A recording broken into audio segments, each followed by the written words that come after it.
You have some photographs, eh? Okay. Is it placed the same way? Okay.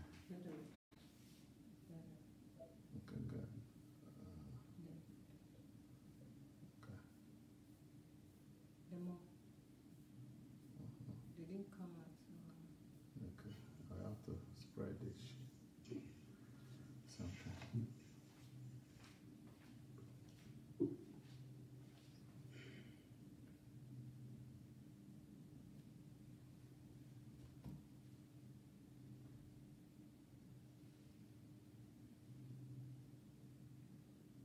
Hello, everybody. Welcome, everyone. Sunday Adelaja here. Who do we have there? Bumi Benro, Blessing Stephen, Pat Obasi, Vera Omoye, Rinde Benro, Tony Olobayo, Sally Adai, Jide Amusa, Alice Eddie, Daniel Adogun, Orenuga, Henry Ayodeji, Jude, Caroline. Well, welcome everyone. Welcome everybody. Welcome, welcome. Please, let's go and invite our friends and family and people we care about, and we'll be ready to start. So we have Mathias here, brother Mathias. Or are you Pastor Mathias? No, I'm Brother Mathias. No, I'm not a pastor. Yes. Now, well, your story, I know a part of your story. Your story is very, very fascinating. But first of all, let's start with, how did you get to know about DSA, first of all? Well, that's interesting. Thank you so much again for having me on the platform. I truly appreciate that. It's quite an honor to me. How do I get to know about DSA? It's interesting. Actually, God led me to you.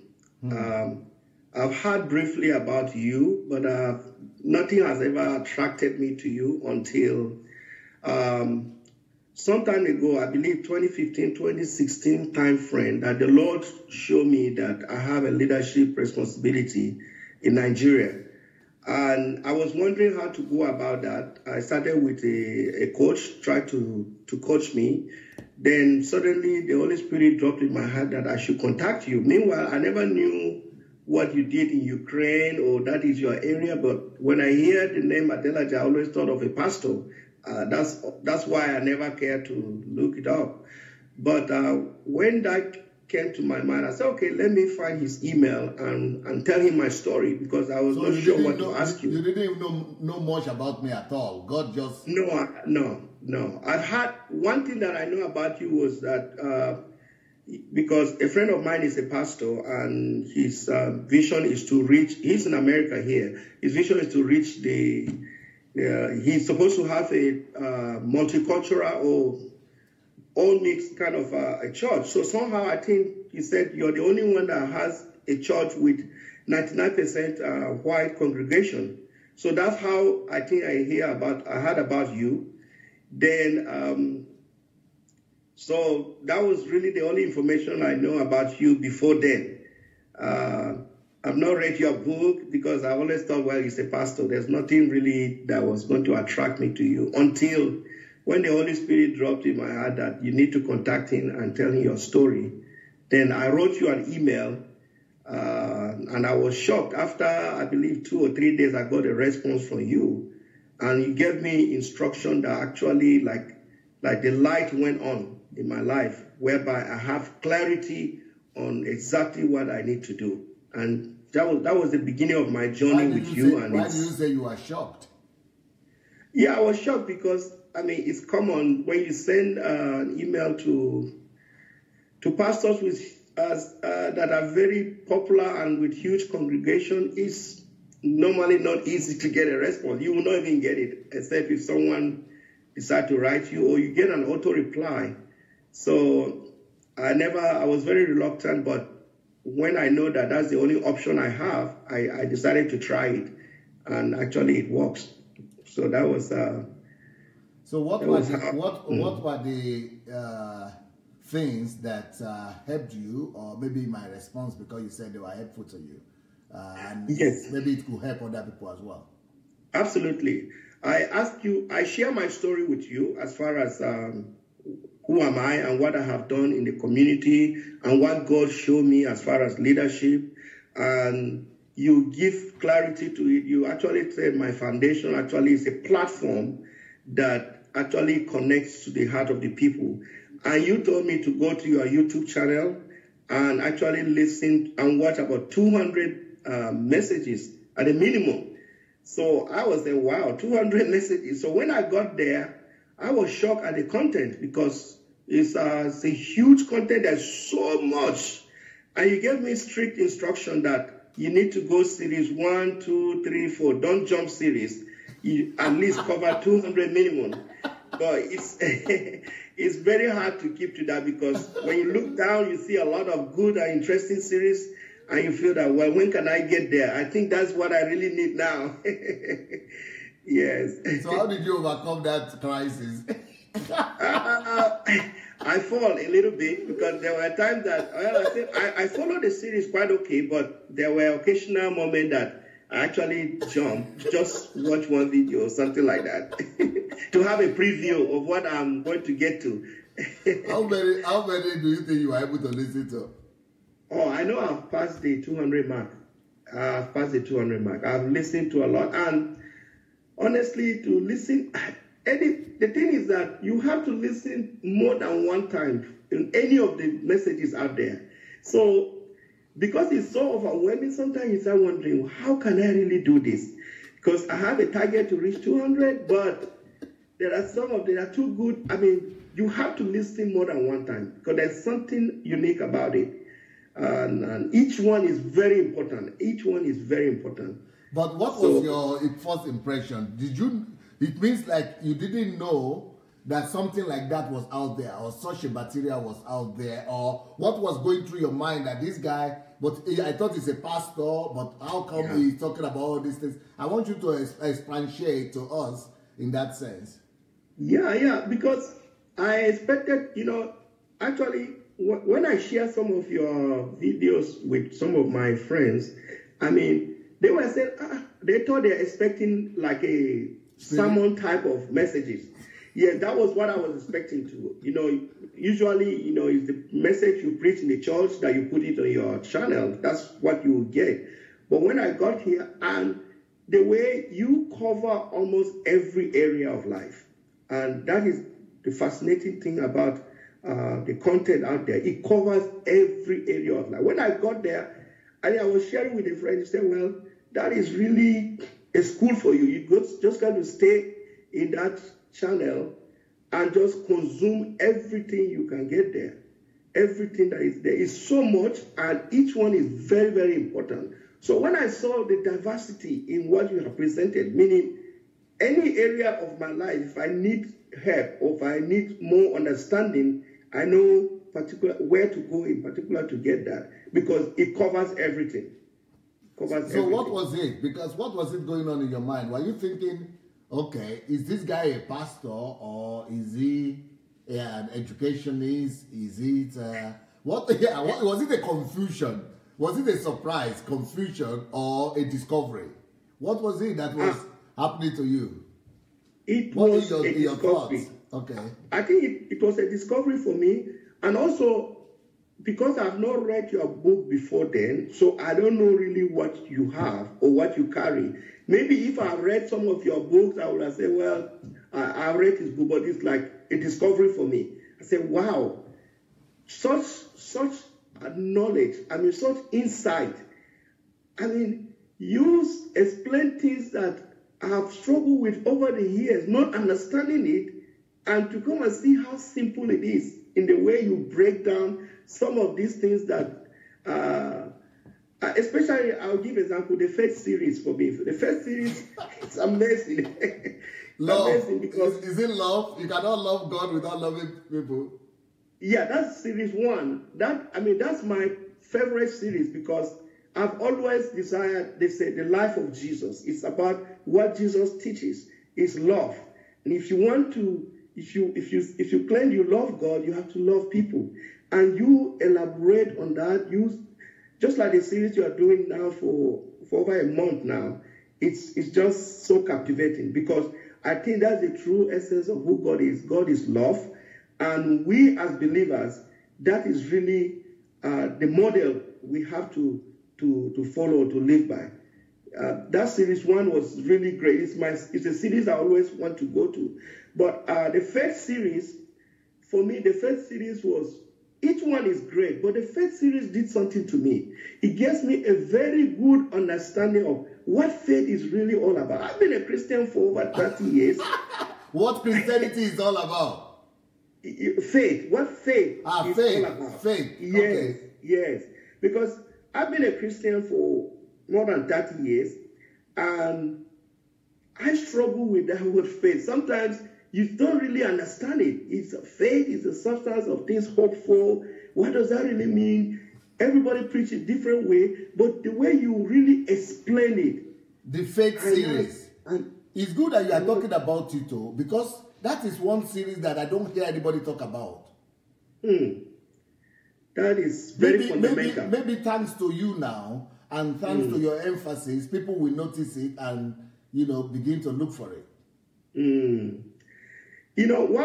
Why I connected there is that when God revealed to me what he's preparing me for, I said, well, this is God's vision, and he will take me there. I don't need to do anything. So when I listened to that series, I knew that, wow, I have to produce the substance of the things that I'm hoping for. I never understood it that way, but that series did a lot to me. No, I want you to go back, because you started saying that you are already a Christian for 30 years. Yes. And you are always hearing about faith all your life. Yes. So how will you compare in the first instance, the very beginning of it? So what was it you thought you knew about faith? And what was it that you discovered? Well, what I knew about faith was I believed in my heart, and I always say it, I profess it. I believe in God for this, and just wait. But what I found out from that series is actually, faith without work is dead. We know that term, but to put it in practice, it's not everybody that knows that. I have to say for myself, I didn't know that in all cases. I didn't know that I have to produce substance for what I am hoping for. And then how do you produce the substance, right? Yes, how do you produce the substance? Now, and I learned that a lot from you, because you are very elaborate on that series. You have to, like you said, you're going to Nigeria now. You're producing something, but you're writing books. You're talking about Nigeria and all these things, And I said, wow, that's amazing. That's amazing. So the faith series is a revelation to you. Absolutely. So when you are listening to it, it was, how will you say? What will you? Was it just like I have to start all over afresh, or this is what have I been doing, or whatever was it? I think every of your series, it makes you think like that. And I said, discovery creates pain, because when you discover certain things, say, wow, where will I start from? Where have I been all these years? You have an interesting book, How to Regain Your Lost Year, and it answers such kind of dilemma, because I said, I wish I knew this from day one. There's so much I could have done before now, but I'm just finding out this, but I know I can still make up for the lost time. But I know your story, and we are going to hear more of it. I know that you are one person who has done a lot compared to many Christians in the world. Thank you for that compliment. even before you met me. Yeah. Well, I was sharing with my wife earlier. I said, when you're pursuing vision, actually, you don't look back at how many things you have done. You keep seeing new ground to conquer. You still see so many things that need to be done.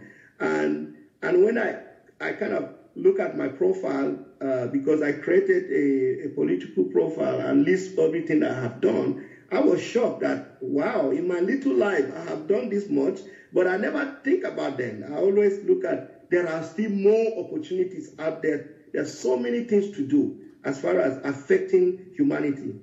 I would like to ask about your story, how you grew up, and very, very touching story you have. But before I ask that story, I think people now or themselves are already curious to hear about your profile, the things that you have done. If you have your list or your, the thing there. So begin to elaborate to us one by one. What are the work you have done? Wow. Well,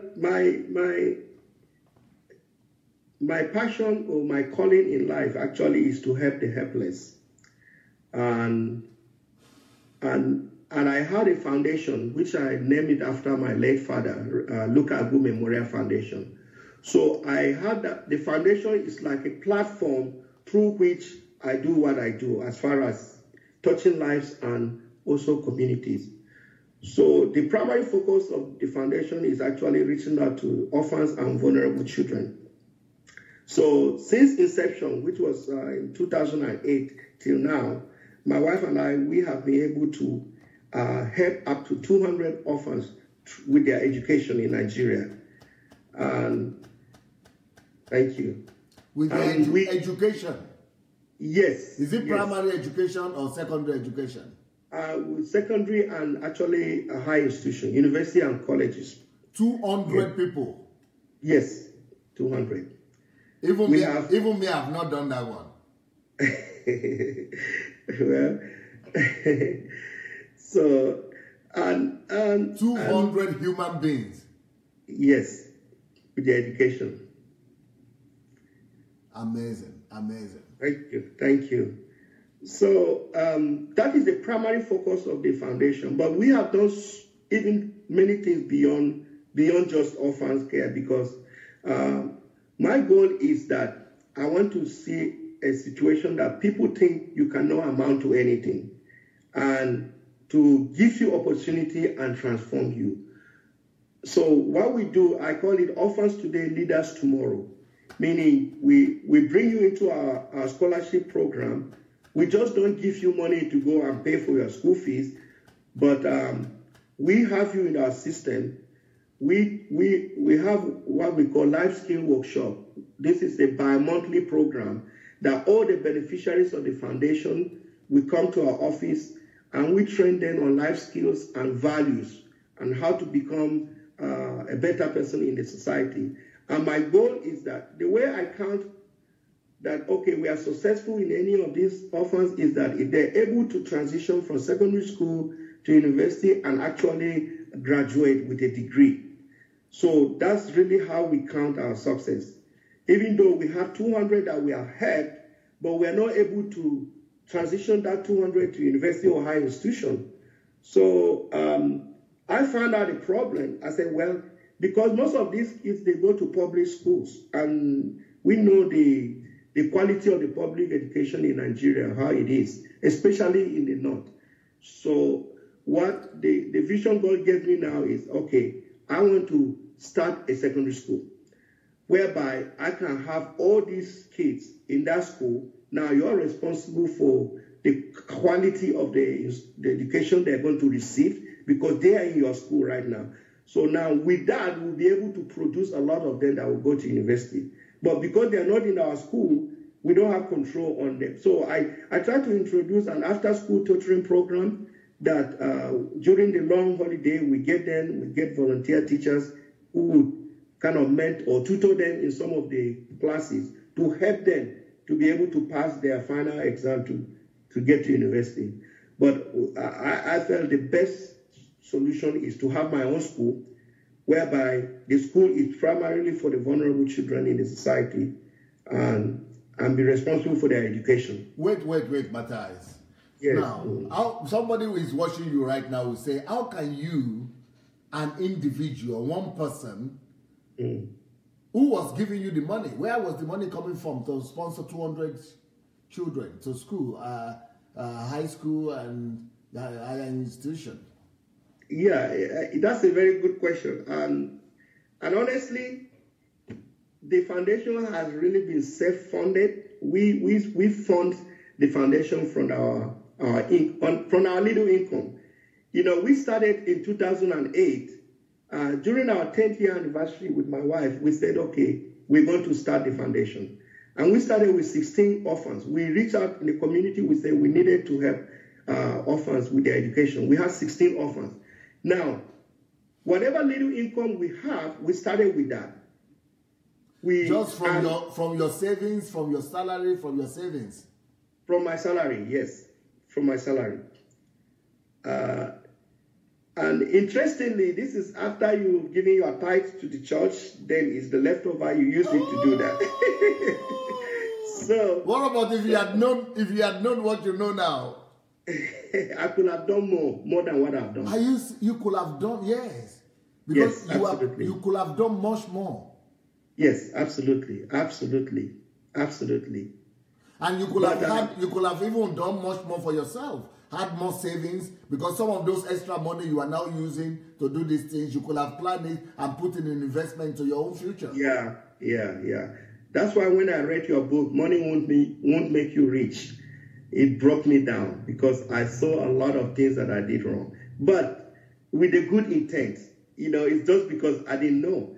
So, like I said, we, from our income, we support this. In fact, there are times that we empty our account to be able to pay their school fees. Because my commitment to these children is that once you're in the foundation, you're in our program, whatever it takes, we must pay for your school fees up till the time you graduate from school. We don't just give you and go and forget you. That's why we put you in our program. And we have a good process of selecting these kids, because we do investigation. We send our representative go to the home to make sure that they are actually orphans, and also they need help. So we started with 16, and I know there's this thing about NGO. I mean, because when you say NGO, people look at it as a way to make money, and I didn't like that kind of identity with my foundation. So my wife and I, we agreed that we're not going to ask anybody for help. We said, let the work that we do speak for us. By the time people notice what you're doing, and people connect with the work you're doing in the life of these children, they will ask you, how can we help? How can we partner with you? So that's how. So the first 5, 6, 7 years, we never reached out to ask people to even partner with us. So, and we kept growing from that point. I mean, when I look back, I could not even believe that we were able to do what we did. And God helping us with, like I said, with our income, we do that. With our income, we do that. But, you know, when I learned from Money Won't Make You Rich, if I have grown that income, if I've invested it, it could have been a lot easier for me to do it. And honestly, if you don't have the heart, if compassion is not the motivation to set up a foundation, this is just to tell the people out there that may think they want to start a foundation. But if compassion is not the motivation, you cannot sustain it. Because I tell you, we have sometimes reached out. People like what you're doing. People say, wow, this is great. But it's not everybody that will say, okay, this is what I'm going to give to support the work. And it's so sometimes discouraging, but because the motivation is to help. It's discouraging because we have so many applications in our office now that we don't have the capacity to reach them.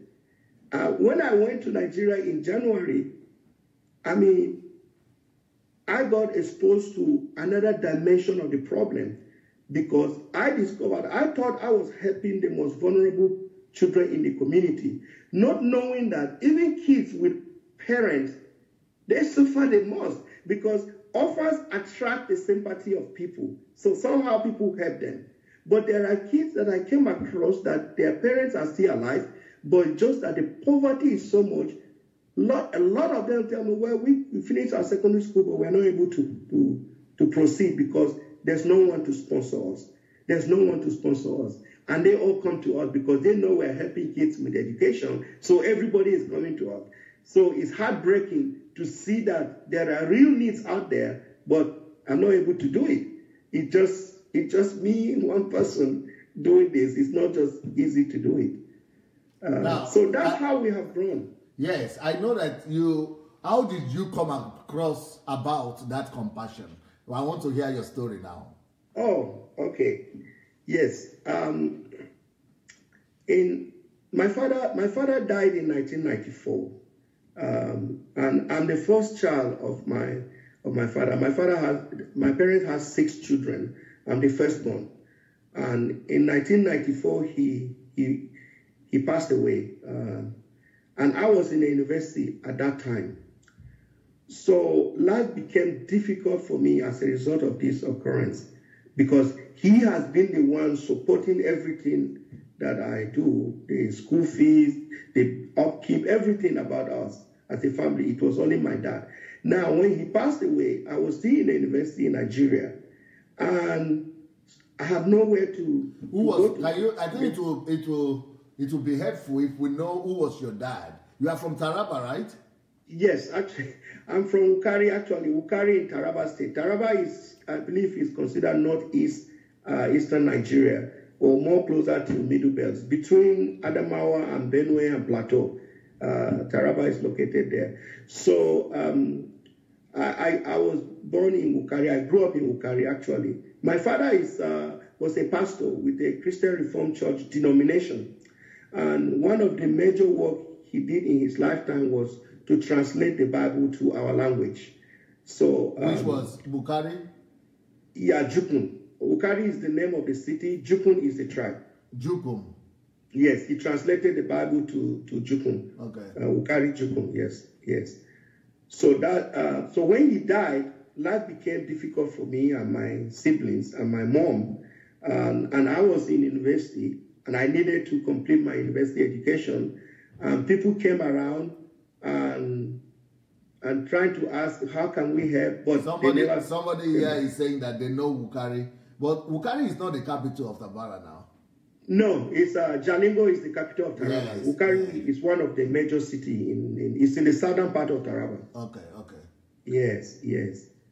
So many people came promising just as usual. Yes, and they failed. And at that moment, I learned what it means to trust God. Because you were in your last year of university, or where? Yes, I was in my final year, and I read mechanical engineering, and my final year project was going to be expensive because I was supposed to design and construct an item, which was going to cost money. So I had to change the project because of my situation. So we struggled, but the experience apart from you finishing university, you still had 5 other siblings to take care of. Yes. They were still in secondary school. Yes, they were still in secondary school. So it was not just your own problem. It was also their own school fees and school and classes and your mother. Exactly. Everybody. Exactly. Everybody. But God has a way of doing things. So during that experience, actually, is what brought my life purpose. It was from that experience that God gave me a heart, that a compassionate heart came alive in me, whereby when I see people in my kind of situation, I connect with them because I have been there. I know what it means to be without a father. And the sad reality is that when you lose your father, suddenly you look different in the community. Yeah. You don't experience love from people again. People look at you as if you have done something wrong. People just don't come around anymore. And so we struggle like that, and I was able to finish my university education. And after my youth service, God opened opportunity for me to come to the U.S. What is the university you went to? Federal University of Technology, Mina, in Niger State. Okay, yeah, that's science, technology, science Yes, university. it's a Science and Technology University. That's correct. Yes. Yes. And that's one of the old ones. I think I don't remember what year. Because when I was in Nigeria, it was already there. When I was trying to gain admission, it was one of the options. It was one of the first ones that have been there. It's been there for some time. Yes, it was the first when they started the University of Technology. Those were the first set. It was the first set. Yes. Yes, those are the first set. Yes. So Mathias Agbu, yes, or yes, Agbu. Mathias Agbu. Actually, when you went to that school and when you were finishing, you never even thought that one day you will become the hope and the bridge to be giving hope to children. You never. So your own tragedy. What I'm trying to say is that God has a way of using our own tragedy. Absolutely. Maybe if you had not suffered that tragedy, maybe you wouldn't have felt and you would have been having that kind of feeling. No, it's very true. Because for me, that was the beginning of the journey because of the tragedy. I mean, when it happens to me, anyone that I see in that category, there's that compassion that comes out of me, trying to help, trying to see what can. It's not just that category. Anytime I see someone that is in need of help, I can release the last thing with me and just to help that person. But the journey began at that moment. Until I had that experience, I never had that kind of connection with people. It was that experience that actually brought this way of living for me. The empathy, the compassion, to make a difference in the life of somebody gives me the most joy, because for me that's what pleasures me the most. But you are an engineer. You are not supposed to be thinking about that. Yeah, that's where I had conflict. I said, well, I'm an engineer, so God, if that's my calling, why am I in the engineering field? But meeting you, a lot of these questions became so clear to me that I knew that, wow, this is really my promised land. This is where I need to focus and develop myself in that area and continue to expand the vision to reach more and more of more children in this category. No, okay. So when you finish university, did the God of your father come true for you? The God that your father served for so many years, all his life. The God that he served, giving his life for his own people, translating the Bible into a whole language. So, and he died now. Did that God come true for you? He did, and he still does, actually, in many instances.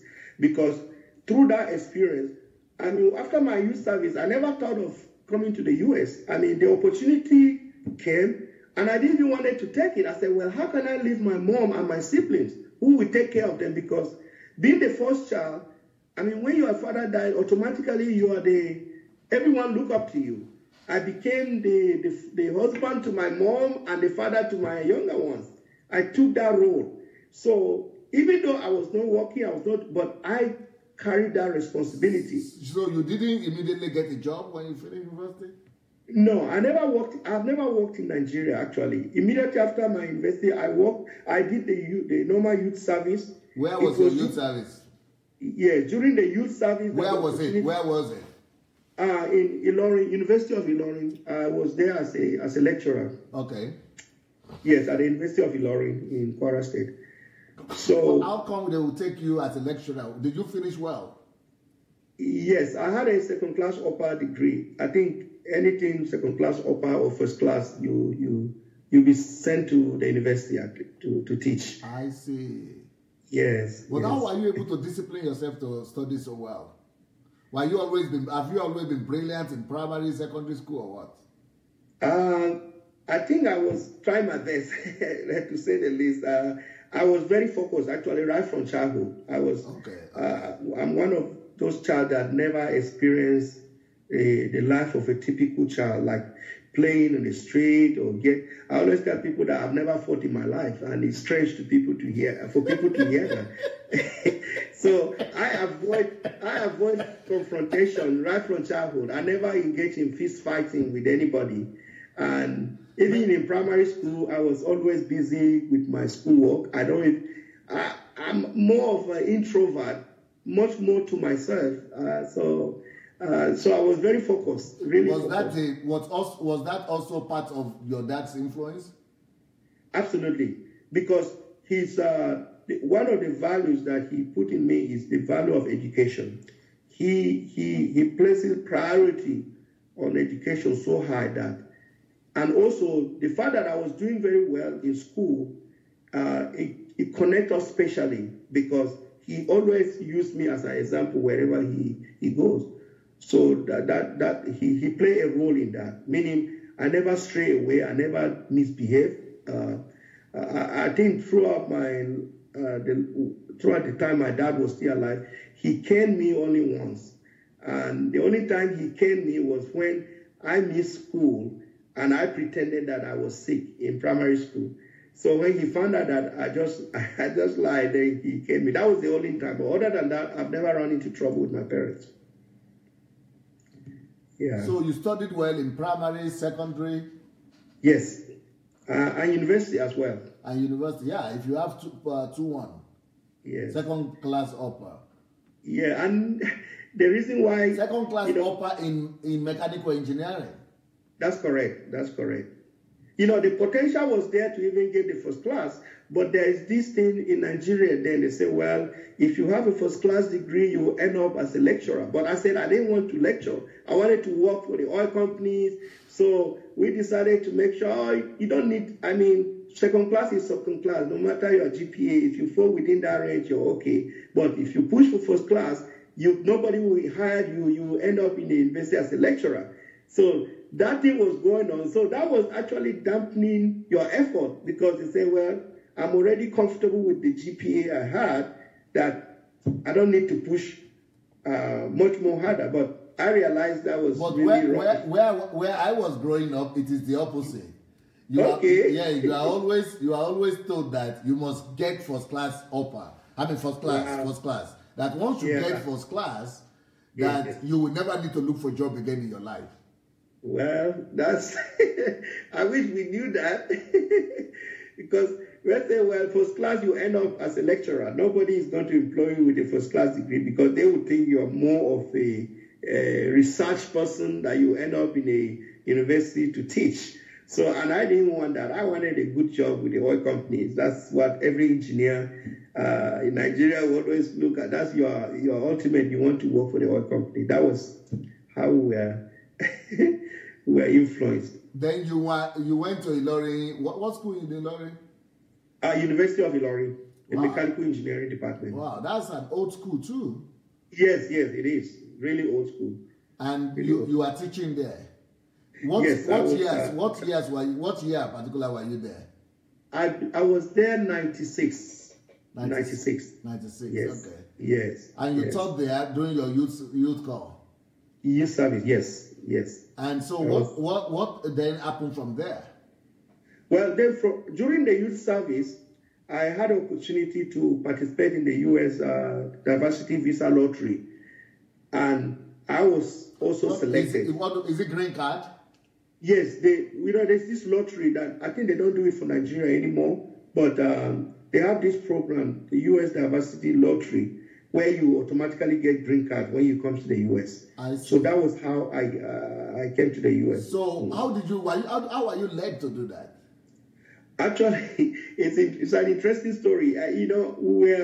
Where I was together with my colleague, the youth couples that we were serving together. They were doing something, because I've never heard of it before.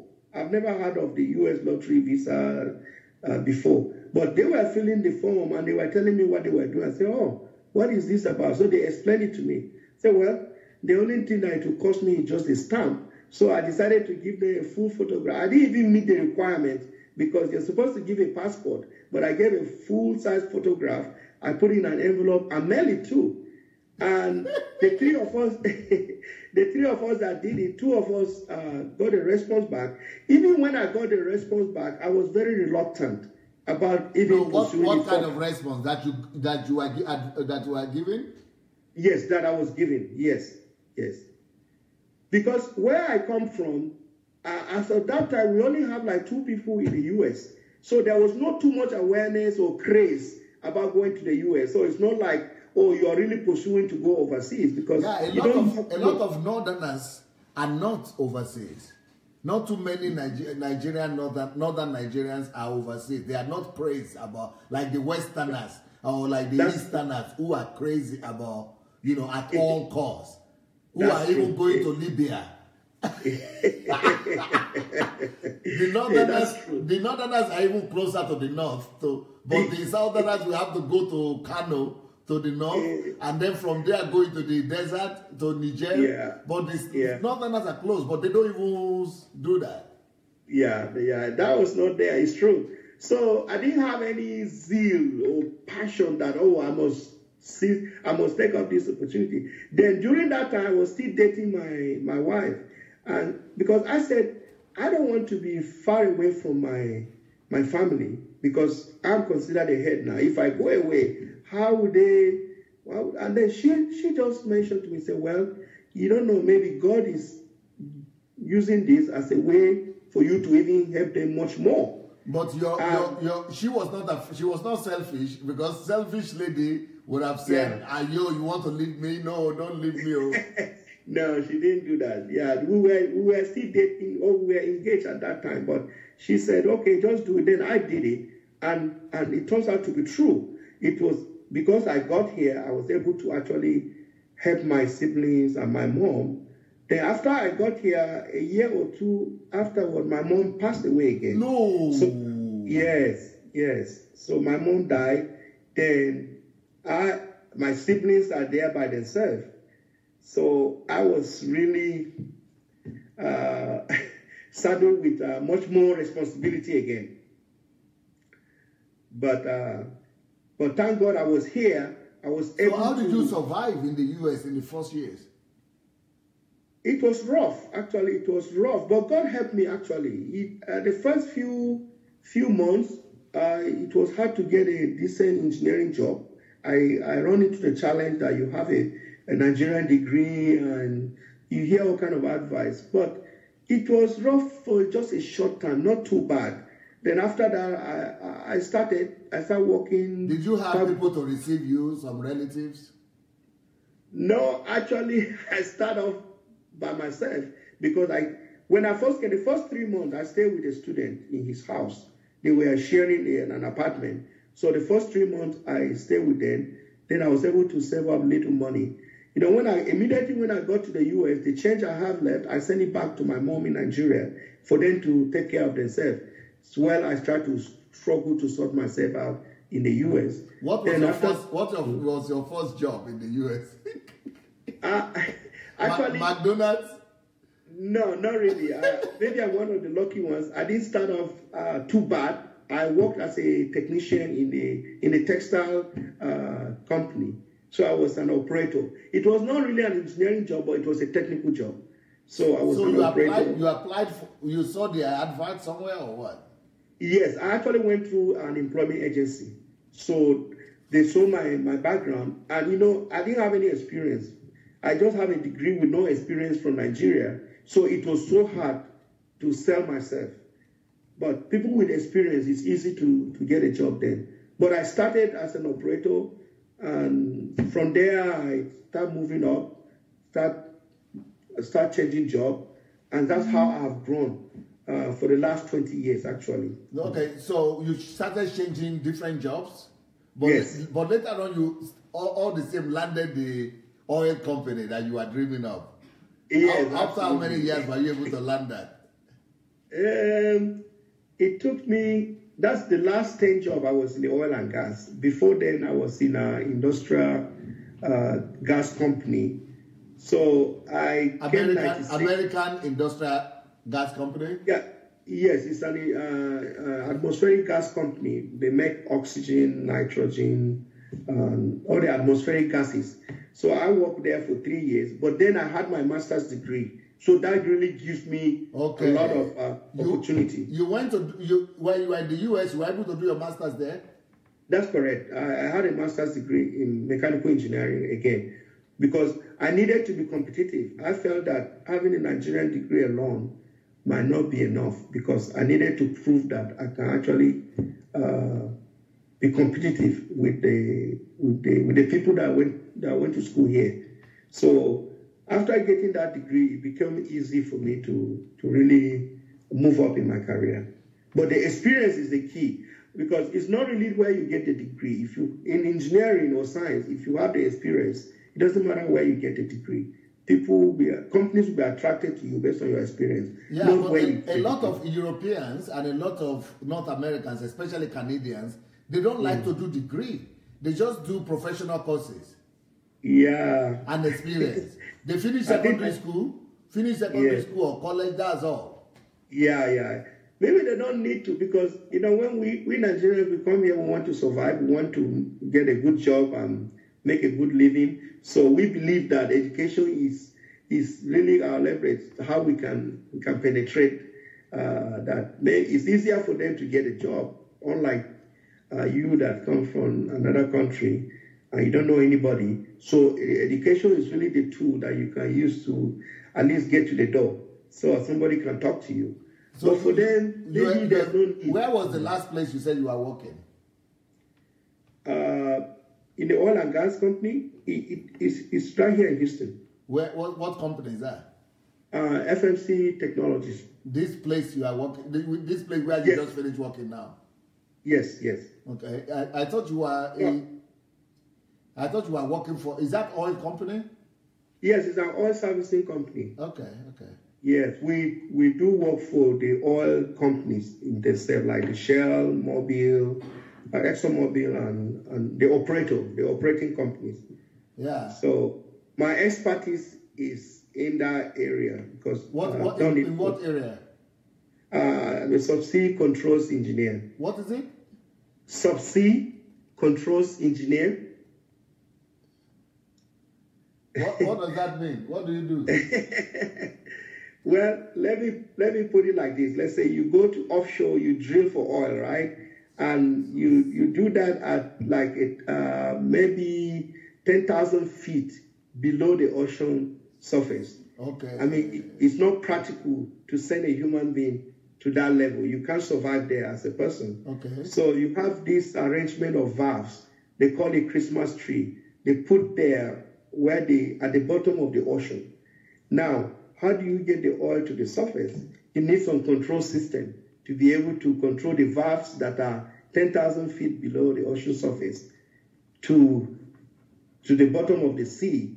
So now I am the control engineer responsible for everything in between, from that valve to the platform, to be able to get the oil out of the bottom of the sea to wherever you're going to take it. But so everything has to do with you don't have sea in Texas, do you? No, there's Gulf of Mexico. There's Gulf of Mexico is you have a lot of oil-related activities in the Gulf of Mexico. I see, but it's not in Oklahoma. You don't have that. I'm sorry, say that again. In Oklahoma. Okay, no, in Oklahoma there's no, but you have land drilling, land rigs and oil facilities. So it's a difference. There's oil there, but not in the ocean. There you just land. So your specialty will not be needed in land? No, it can be applicable everywhere. Whenever there's control system, but mostly I have worked in the offshore related control systems. The one that have deep water applications. But the one on the surface, the control system is very straightforward. It can be done, but it's very straightforward. At the bottom is very complicated. You're talking about a lot of depth, a lot of complication to do that. But on the surface, it's very straightforward because you can manually control the valves. So you don't need a remote control to handle the one on the surface. Yes. But now I know a lot of people who are working in the oil industry, and they all lost their job. Not all of them, but almost 90% of them lost their job. 80% maybe. Yes, I think because of the fall in the global oil price. Did that affect you too?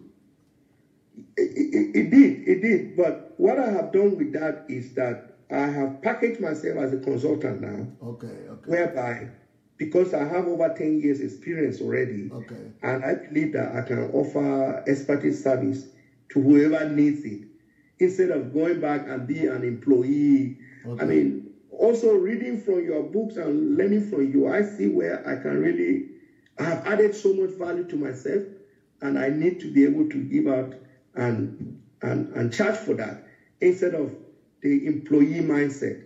So now I've packaged myself as a consultant in that field. Thank you. Beautiful. Yeah, thank you. Because, you know, if you are living in the US and you are not working right now because of the oil downshift, how would that affect your children, your family, you know, and your foundation especially? Oh, yeah, that would be that. But if you don't have a good plan going forward, you know, that would be tough. Because you know how the life in the US is. I mean, you get it and it goes back into the system. It's like a system. You don't really, but if you have the discipline of saving money, having investment, but over the years we have saved a lot. Besides, well, we don't have like a elaborate lifestyle where we spend like the way the system wants you to. So that is what allows us to still be able to do what we do, because for all these 20 years I've been working, I know we've always saved money and we always have money here and there. Yeah, but for you to have sponsored 200 students to secondary school and higher institution, you even mentioned it that sometimes you are closing your account and you still have 5 siblings. That's true. But I think that's true, because the biggest breakthrough for me was when I had the opportunity to be in Nigeria as an expert for 4 years. I know when you are sent on a foreign assignment, the benefits... So you are like an expatriate? Yes, as an expatriate. So that comes with a lot. It comes with a lot. I mean, in that 4 years, what I've been able to do as far as our personal savings or what we have been able to do to affect the life of people is more than the first 16 years. Ooh. Just that 4-year time frame. Wow. So that was the big breakthrough for us. It really positioned us so well and make us so robust to the dynamics of the market. You know, I always tell Nigerians, if you talk to Nigerians who are based in Nigeria, you hear them saying things like, the Oyibos, the whites who go to Nigeria, they don't want to go back. That Nigeria is like a...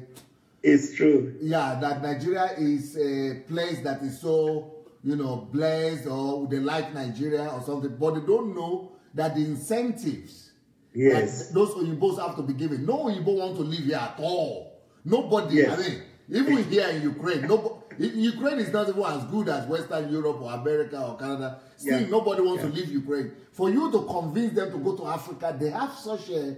Not just they have. We all know that Africa is rough. And nobody... You know, I don't even know anybody in his right senses that is making it here. Either he has to go because, for me, I'm taking 200 people from here and many more from all over the world. But that is because they are Christians, they believe in the message, and they are ready to die to give their lives just because they follow me.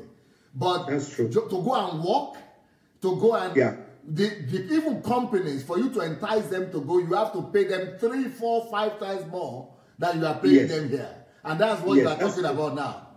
Yeah, that's true. And, you see how it favors me as a Nigerian. You know, you're sending me to Nigeria as an expatriate, but the same package that you will give the Oyibos that don't want to go, I'm entitled to it because I have the American passport. So that is now... Yes. So that is how it actually benefits me. Now, when you are in Lagos, you know, there are shops, there are stores where mostly the expatriates go and shop. But I say, I'm a local boy. My wife can go to any market in Lagos to shop. So why do you have to go and pay 4 or 5 times in the store? Because it's only expatriates that patronize that store. So yes, I went to those stores when I was in Nigeria. I went with the white people, and they couldn't eat Nigerian food, so we were going to those stores, but they are more expensive than here.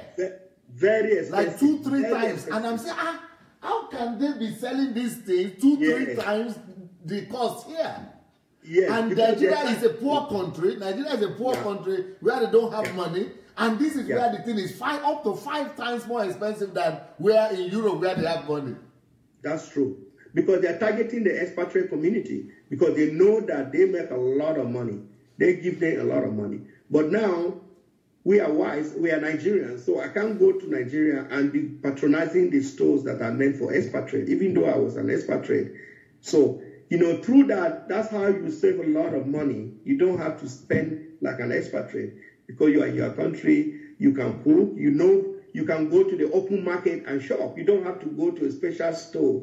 So that helps a lot. That helps a lot. No, Mathias Agbu. We have Mathias Agbu here today, and he's been, we've been learning. I still want to learn about your foundation. But before that, there are some people who are coming here now, and somebody in particular is writing, "This is my senator for 2019." They are calling you.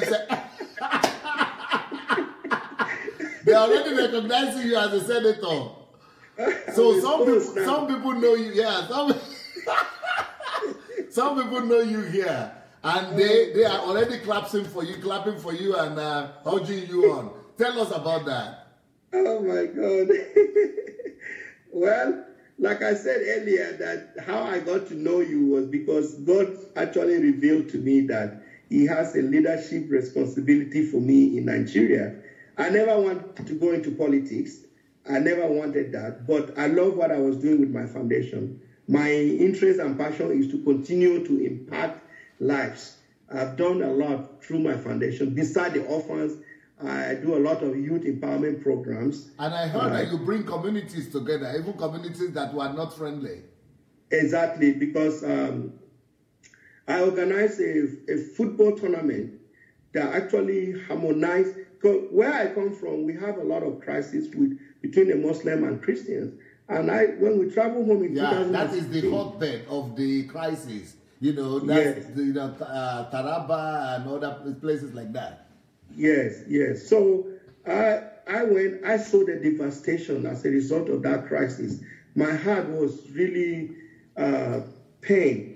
But I know that my foundation's focus is purely orphans. But I said, well, I have to use the same platform to do more. I can't restrict it that it's just orphans. So I decided to do one. I know that because most of these youth are very, very involved in any of these things. The crisis, you just know the youth are all in it. So I decided to start. I said, if I can change the mindset, I will help solve some of these problems in my own little way. So I started doing conferences and seminars targeted at the youth. And because the society is so polarized along religious lines, you have an area that, the Muslim people live on this side of town, the Christian lives on this side of town. I said, there's nothing that brings the two of them together, which I believe was not right. Then I said, what can I do? Even though I don't live in Nigeria, I said, I can use my foundation as a platform and start something. So I had an idea to start a football tournament because most of these youths, they love football. And we know that football brings people together. So I started a huge football tournament. I spent my money. I transported players from different locations. I provided incentives to make sure that the tournament is attractive and people participate in it. And I get reports that since the crisis, there has never been an event that harmonized the Christians and the Muslims until my football tournament. So we have done it in 2016. We did it again in 2017. And by the grace of God, we'll do it again in 2018. So those are some of the activities that I have done. But now, to come back to the political question you asked earlier. Some people are saying, you have to clarify it too, because some people are calling you senators. Why? Some people are saying you should become the governor. So you have to clarify which one is it. Wow. They say you have all it takes to govern the state, to take charge of the state. Well, I appreciate that comment. It's very humbling to me. I appreciate that. But I think you have to start somewhere. And I believe, like I said, the faith series, I mean, the process of faith, you have to start somewhere. So ultimately, God will do what He wants to do. What is the revelation you think? I mean, what is the thing you want to start with? I want to start with Senate. Okay. Yes. Tell us about that, because some people might be from your state here that would like to know more about your plans. Yes. Well, okay, like I said, so when God revealed to me that I have this leadership responsibility in Nigeria, I resisted it for this started since 2013, but it kept coming back.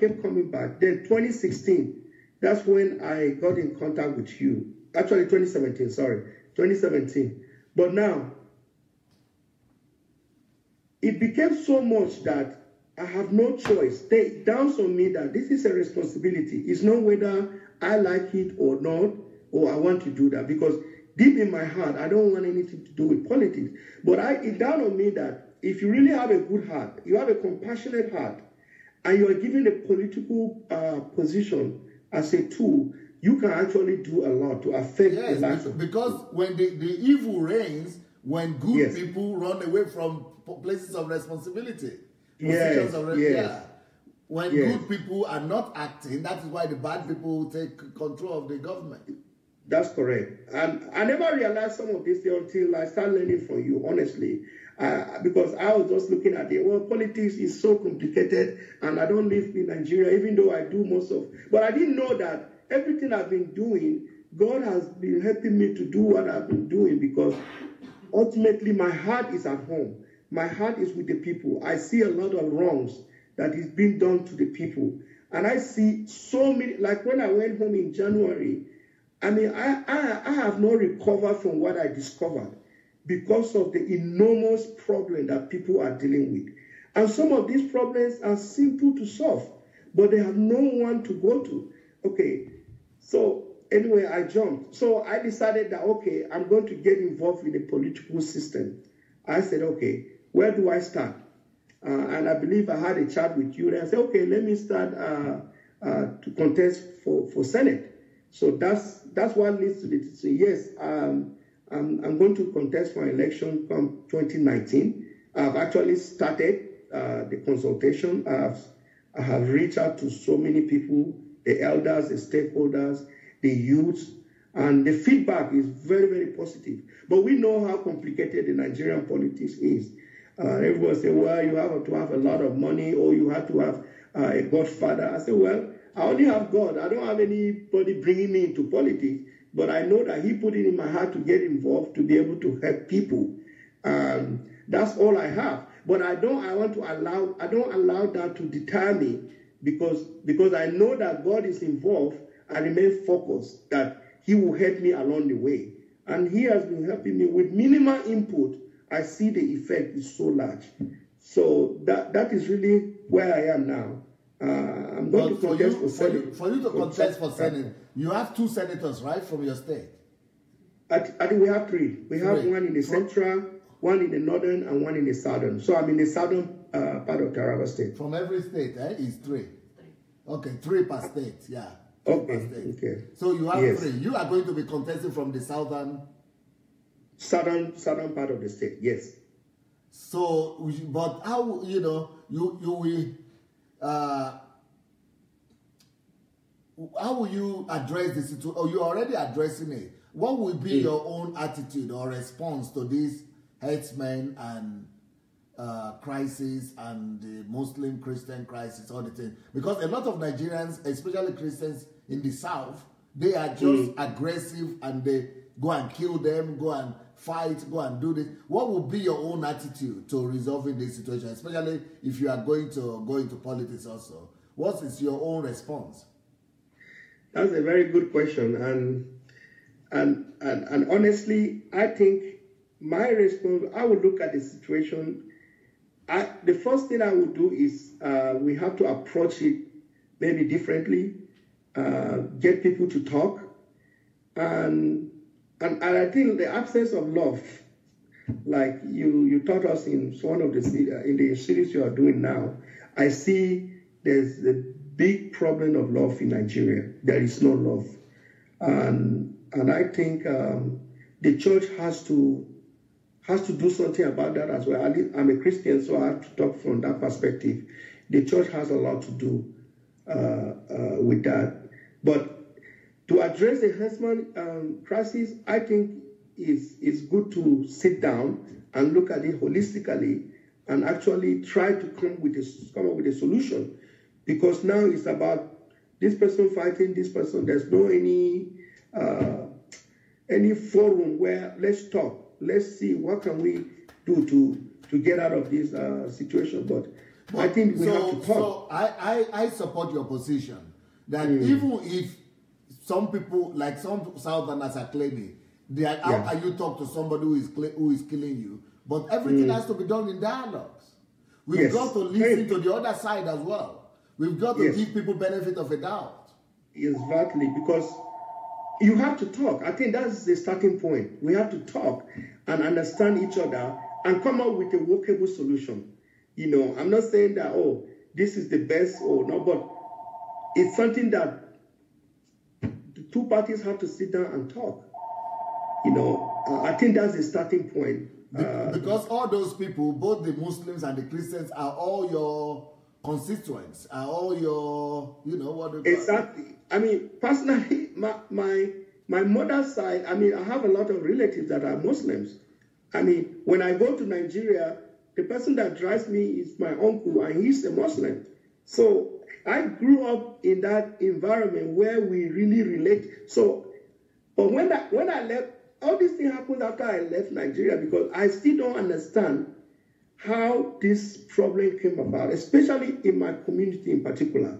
How people that are so related, today they are fighting each other. I never experienced that growing up. So I still cannot wrap my mind around that. And I have the burden, and I believe that I have what it takes to bring solution to that problem. And that's why I started with my foundation. But I know when you have a political office as a tool, you have a lot of influence. There's so many things you can do to harmonize people, because this fighting doesn't help anybody. It doesn't help anybody. So, I mean, lives are being lost, destinies are being wasted away, potentials, you're losing potentials. So I wrote a book to address that, actually, and I share it for free to the youth, especially in that community. So I think there's a lot to be done, but the starting point is you have to sit down and talk and look at the issue holistically. Now, some people will say you are in the U.S. What state are you in? I'm in Texas. I've been in Texas for the last 20 years. Okay, wow. Houston, Texas. So, but how can you leave Texas, being there for the past 20 years, to move back to Nigeria? Nigeria is rough, especially being from Taraba State. Taraba State, Nigeria, is a rough place to be with all these northerners, I mean, with all these the S-men and the Muslims and the Fulani S-men and things like that. But how can, after 20 years in the U.S., but you know, will your wife allow you? Will your wife let you go? You know, I think I forgot to mention this. The only reason why I'm able to do what I do actually is because of the wife God blessed me with. You know what it means to push money from your savings or checking account and be helping people. I mean, if you don't have a supportive wife, you cannot do any of those things. You may have the passion, you have the calling, but you can't just do it, because she can always say, oh, we need to take, but she is so supportive. My wife has been very, very supportive of the vision that God has given me. And going back to Nigeria doesn't mean that I'm relocating my family completely. I'm sure that things have to be done in phases. So, but she is very supportive of what I do. I think that's the person that always encourages me. There's never a time that she complained. She just, I think my excesses can be too much. I mean, you can be too compassionate, and I really give without control.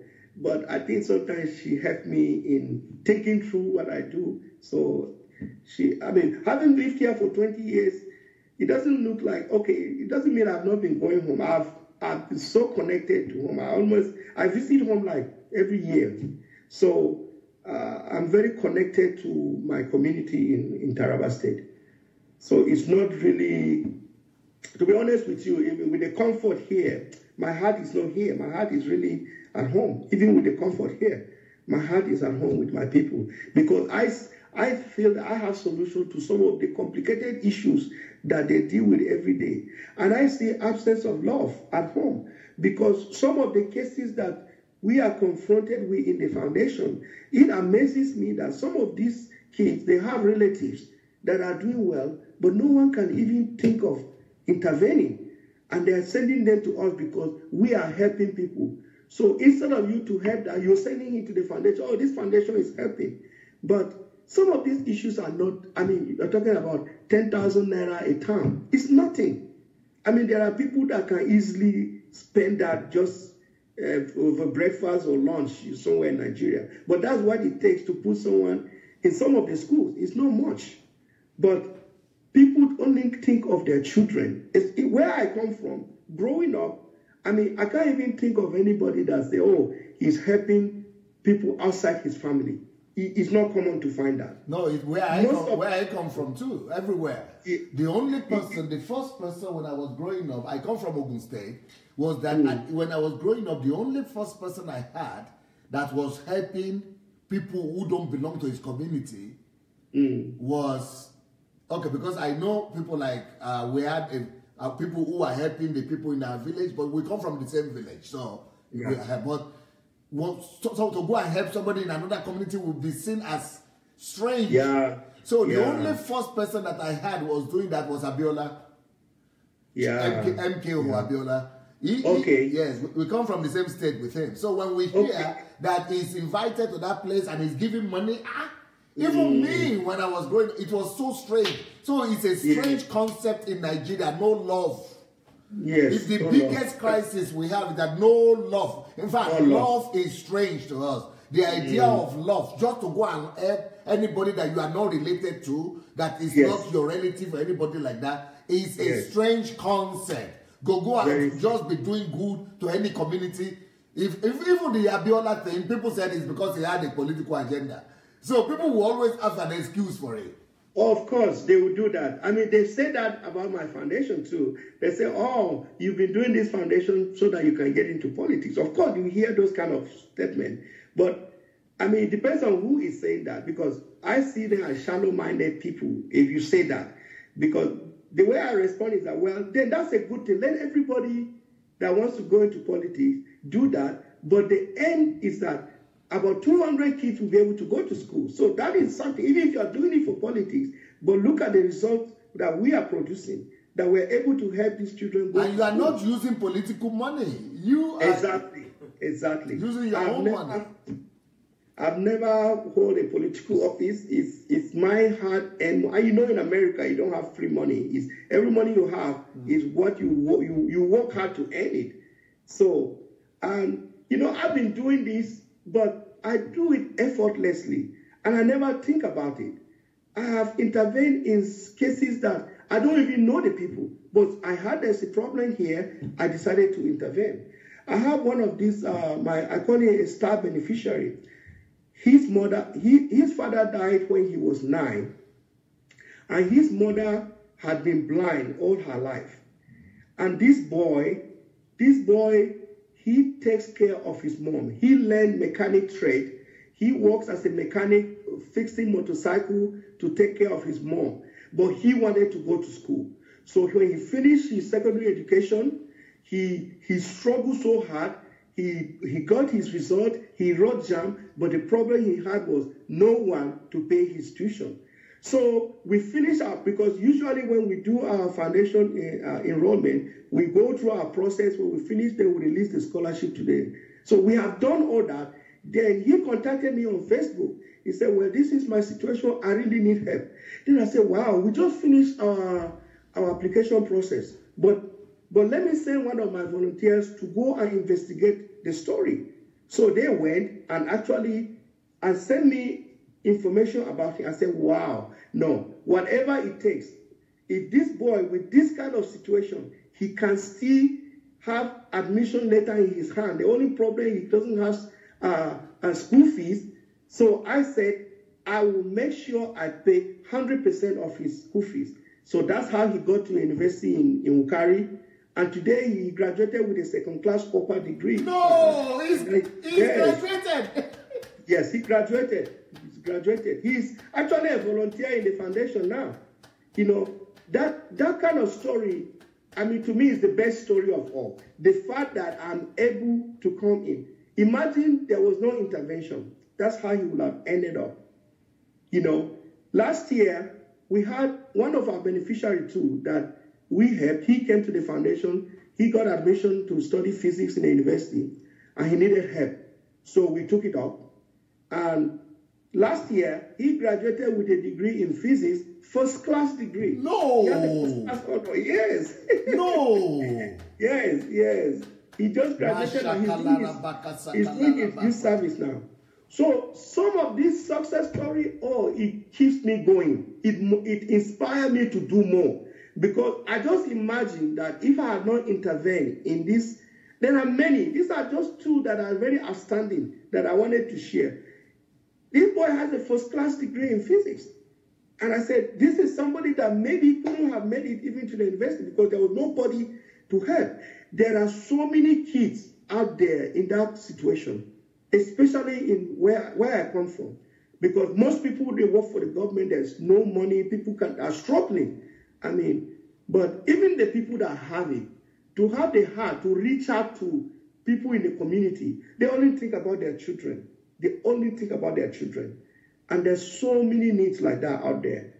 I mean, so many. I get, every day I get text messages. Oh, I need help. I heard that you're helping people. It's so overwhelming.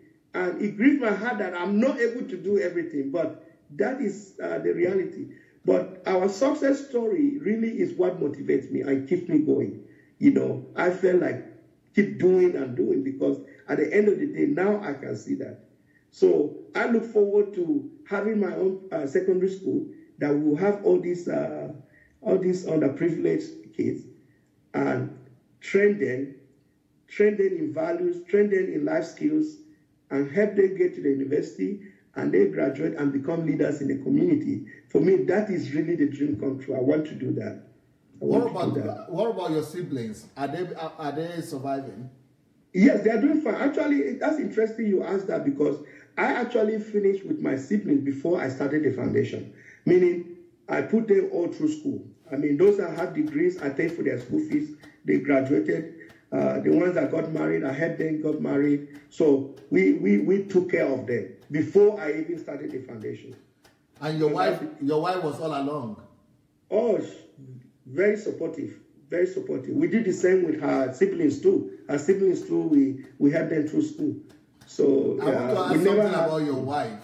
When you got your green card and you left Nigeria, did you leave her behind? Did she come to meet you later, or how did that happen? Yeah, she came to meet me later on because when I was leaving Nigeria, she was in a university. I believe she was in her final year. So she has to graduate and also do her youth service. Are you from the same secondary school or something? I'm sorry? Are you she was in the university. No, where did you meet? We met when I was in the university, and she was actually just about getting into the university. Yes. We are from the same area. So we attend the same church denomination. So we met when I was, I think I still have 2 more years or so to go in the university when I met her. And she was just about starting university. And now you left Nigeria and you left her behind? Yes, I left her when she was in her final year. And she finished her university education. Then did the youth service. That was, after that, then she and you were in the U.S.? Yes, I was always coming home, so we are always communicating. Did you marry before you left Nigeria or after you had left Nigeria? After I left Nigeria. I left Nigeria in 97. I went back 98. December, we got married. So, how did you process, or is it automatic? The visa you got, was it automatic to bring your spouse with it? It's not automatic. There's time to it. You are entitled to bring your spouse, but there's a waiting period. So actually what I did, because I didn't want to wait too long before she joined me. So after her NYC, what I did was I got her a school in Canada, because I felt Canada was much more closer for me to be seeing her and communicating with her than be traveling to Nigeria. So you are paying for the school fees? Yes, it was a community school. It wasn't too bad. It was tough because at that point in my life, I was still starting to. Yeah, because you were still struggling.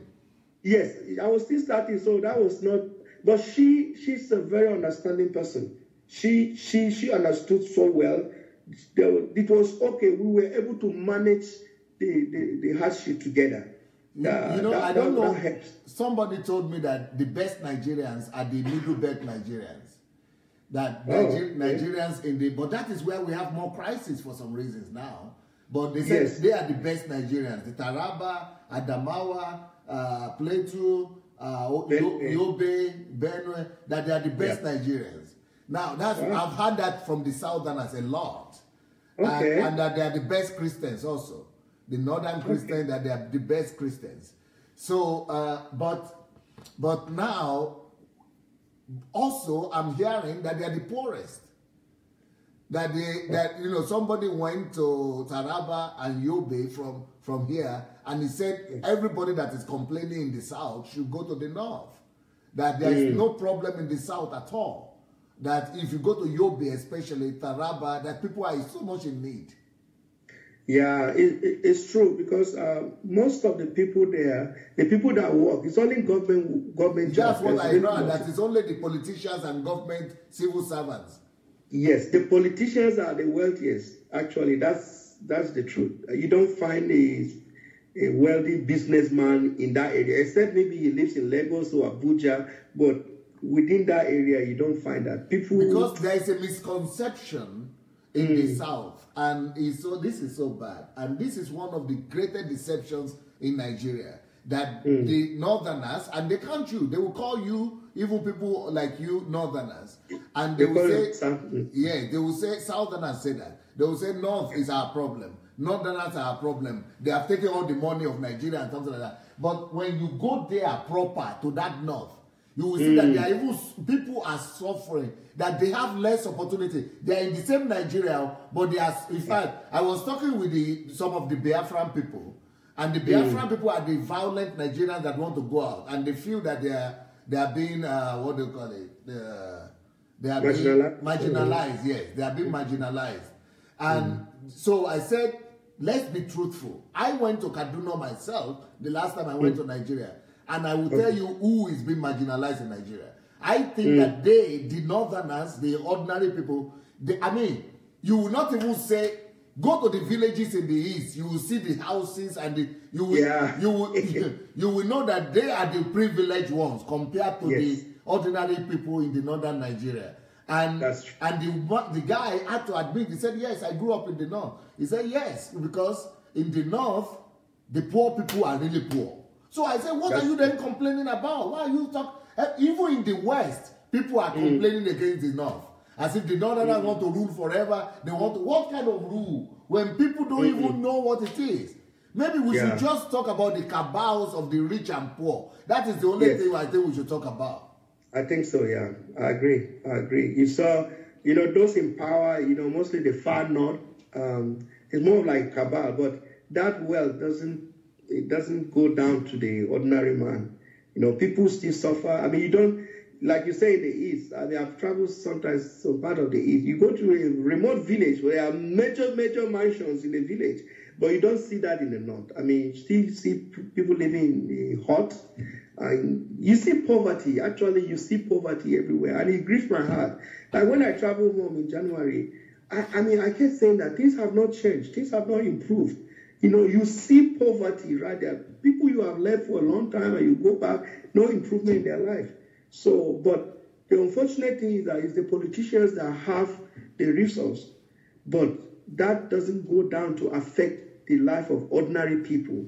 You know, if they're able to help the ordinary people, that could have brought some changes or improvement in the life of those ordinary people. That's correct. Mm. Yeah, I'm really, my heart really goes out to that, because somebody said, if you want to see poverty in Nigeria, go to the north. Yeah, it's true. It's true. Because the opportunities are not even there. I mean, most, like Taraba, for instance, we are blessed with so much land resources. So most people are farmers. So I think there is this awareness of farming that I think is really bringing revolution to the But they are not doing the mechanized farming like in America or in Europe. They are not there yet. That's true. They work so hard. I mean, what pains me is that they work so hard, and now they come out, what they get for their labor is nothing. It's nothing. Like when I went, you know, you buy like yam, you just ask someone to get yam for you, and you see, I say, all this yam for just 1,000 naira. Yeah, and that's the value of 1,000 naira in Nigeria is really nothing. But somebody works so hard for just that, because there's no, they don't really see benefit in terms of wealth from their family. They just do it for survival. You do it to get small money to live, then next time you go back again. So that is, we are hoping that that will improve so that they can see value in their hard work.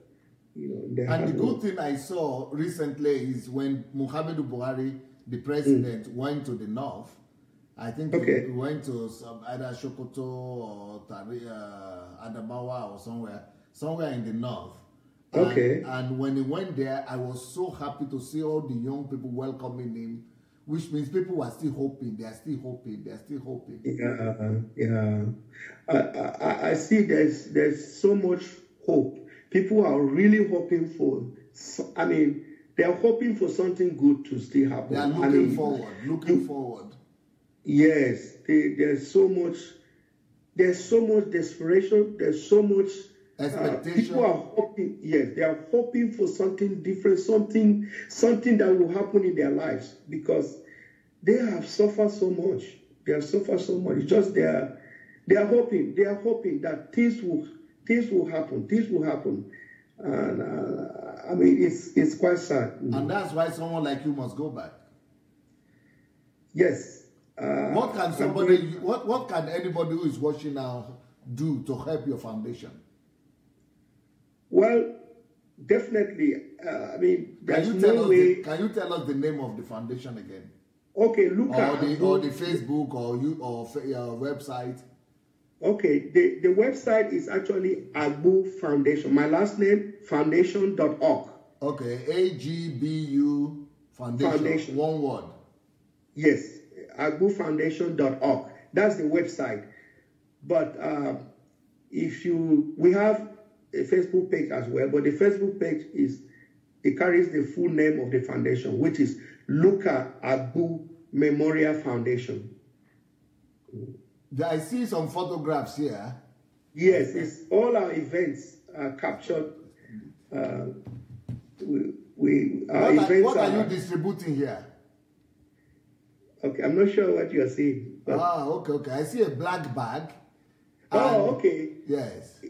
It was an IDP camp in Ukari. You know, people that were displaced from their home. Yes. And they're living in that primary school. So we have done about 2 or 3 outreaches to that camp. I believe the one you are seeing is the one my wife went. She went with clothing materials and food material for the clothing for the children, and also food for the women there. But the foundation also had provided, because we found out that most of them, they are sleeping on the bare floor. So the foundation provided like 50 mattresses. 50 mattresses to the families that are in this camp. Because we found out that they were sleeping on the bare floor, and we decided to do something about it. So we provided 50 mattresses for those families. And also we helped them with food materials as well. So we've been to that camp like 3 times already. So you're just going to help people in need? Yes. Because they were displaced from their home, they lost their home, they lost everything. So they keep them in the camp. I mean, you go there, their condition is so bad. So people offer help. So we decided to do something about it. So that's how we provided those relief materials for those camps. And we've helped like 30 widows from one of the villages. I mean, I think the Fulani people, the headsman, the ones causing the problem in that area, they went and slaughtered like most of their husbands. I mean, all of them. We identified 30 of them that we help as well with money and small things to help them take care of themselves in the meantime. Beautiful. I see mattresses being distributed. Yes, because they sleep on the bare floor. There's no beddings at all. So we're only able to help with 50, but they needed more, but we just helped with 50. Wow. Then football tournaments. Yes, that's our community empowerment programs. That's the one that I call it United for Peace. So we give incentives. We provide jerseys. We provide incentives to the winners just to attract people to do it. And it's by our standard, that is the best tournament they've had in that part of the state. Everybody talks about it. And the objective is to harmonize the Christians and the Muslims that were fighting each other. And it achieved that. But I can't believe what you are saying, that, you have to be distributing mattresses, but people do sleep on the bare floor. Oh yeah. The condition at the camp is bad. It's bad. When I found out, I said, no, I must do something about it. So we decided to give them mattresses. I mean, they lost everything. They don't have anything. So they just, what they did was they just showed them the primary school. So different people come there to help them with one thing or the other. But when I found out that they were still sleeping on the bare floor, I decided to help them with the mattresses. We bought the mattresses and distributed. That is heartbreaking. Yes. It's like there's no government in Nigeria. Yeah, it's very unfortunate. When the people are not your priority, I know the government, maybe they have done something there, but it wasn't enough. But I think people are not feeling the impact of the government that much. It depends on where you are, because the crises were all over the state. I mean, so NGOs have to come in, government have to play their part, and citizens also have to come in to help. Obviously, the government was not able to do it by themselves. But so to find more information, they can go to Facebook also. Yes, the Facebook page is out there. Look at Agbu Foundation. If you just search for it, the Facebook page also has some of the photographs. But the website captures everything we do. The website is just Agbu Foundation. Yes, agbufoundation.org. And if you, like the orphans, what we do, we provide them with school supplies as well. There are many ways you can partner with us. You can partner with us by helping them with the tuition, and also you can help with the school supplies too. Like there was a time I had to buy like a lot of backpacks from here. When they do back to school sales here, sometimes you get high volume at a subsidized at a discount rate. So I take advantage of that. I buy it and I ship it to Nigeria. Then they distribute it. They will supply them with. My goal is that for every kid that is in that condition, I want the kid to feel like a normal kid among other kids. So you shouldn't have a uniform that is torn up because you don't have a parent to help you buy a new uniform. So we want to at least help you with things like that. Or you shouldn't go to school, you don't have a shoe, and you look different from the other kid that has a shoe. So I want to provide the shoe. I want to provide the books. I want to provide whatever you need for you to focus on your education. That is really my goal. Am I able to do that all the time? No, but that's my goal. My goal is to make sure that that kid is able to assimilate with other kids and not look like he is different from other kids. But now you have to work hard to succeed. You just need to focus on your education. So, and I believe the vision for, when I came to Ukraine, and when I shared my vision, and what you did to me was you make me see opportunities in this vision, because I've always seen it as something that I'll do it as part of what I love to do, not my full focus. But now I realize that, wow, this is really my promised land, and I have to focus my entire lifetime to it. And I was saying that my lifetime goal was to sponsor 1,000 kids through university. And you stretch it to me and say, no, you need to look at sponsoring, get rid of 2 million orphans on the street. It has to be in the millions. We have to take them off the street. Yes. And to look beyond even my locality. So now I'm looking at a vision for Nigeria, that I want to be known that I'm the one that rescue the almajiris from the street. I'm the one that rescue the kids that have disturbing, the kids that are really underprivileged. I'm the one that rescue them and provide them with education and that opportunity for them to do well in their life. So now the vision has suddenly grown so big. And I'm so happy about it, because now I have something that is stretching me. Every day it's stretching me. How will I do it? How will I do it? So now, having met you, that is one big thing that has happened to me now. Now I see that, wow, there's so much I can do. So I want to be known as someone that really rescued these underprivileged children and give them an opportunity to succeed in life. Yeah, because in the north, when you get there, you see a lot of them, and even girls on the street. Yes. Just roaming about. Yes. Yes. We have these cases of early pregnancy, very common. Because of the crisis, most of these families, they come back to town, and you have all these girls, they get pregnant easily. You have a lot of them getting pregnant, teenagers. So now, I said, and in that area, because there's a stigma to it, people look at you like you're nobody now. You have a child out of wedlock, and that child is looked at as a bastard, which is very wrong. So what I'm trying to do is, I'm trying to come up with a program. I think we want to get those girls back to school, that there's still hope in your life, even though you have made a big mistake with your life. But that doesn't mean that's the end of your life, because what happened now, nobody will send you to school again. Because you have a kid, you just stay at home, that's the end. And you see a lot of these young girls, young teenage mothers.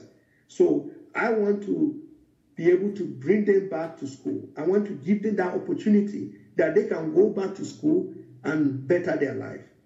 So there's so many things like that. I can speak to you forever. I hope you will come back. I hope Julie will get you for another book review so that we could continue our conversation. But yes, because we are only 15 minutes more to go for the next program. Okay. Can you believe it? So I have to let you go, but you have done so very well. So very well. And I'm sure you will read the comments. You will see that so many people are hailing you on. So thank you. Yeah, thank you so much. Keep on the good work. And we are wishing you success as you go back to Nigeria to become a deliverer. And you will go and pave the ground for us, and we'll come and meet you. Amen. Thank you so much. Thank you so much. God bless you now. Amen. Thank you so much. Bye. Greetings to your wife. All right, I will. Thank you. Bye. Bye.